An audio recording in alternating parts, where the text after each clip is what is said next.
সুকান্ত, দিল্লির বিস্ফোরণের ঘটনায় তদন্তের আর কি আপডেট আপনার কাছে রয়েছে, সেখানকার সবশেষ পরিস্থিতি জানাবেন এই বিষয়ের। দেশ একটা স্তম্ভিত এবং আতঙ্কিত যে দিল্লির রাজধানীতে যদি এইরকম ঘটনা ঘটে তাহলে গোটা দেশের নিরাপত্তা কিরকম। পশ্চিমবঙ্গের শাসক দলের মুখপাত্র সুনীল মুখোপাধ্যায়, তার কাছে আমি এইটা নিয়েই কিন্তু জিজ্ঞেস করলাম তাদের মতামত।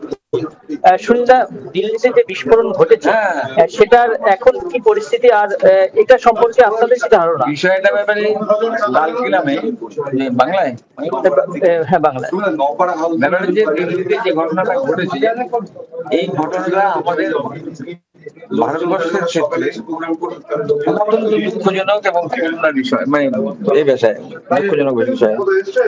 আমাদের মাননীয় মুখ্যমন্ত্রী মমতা বন্দ্যোপাধ্যায় যে কথাটা বলেছেন, আজকে পেপারে দেখছিলাম, 100% সত্যি কথা, এর কোনো বিকল্প নেই।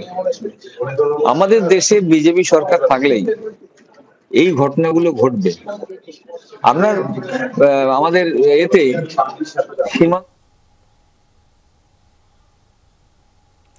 ধন্যবাদ আপনাকে।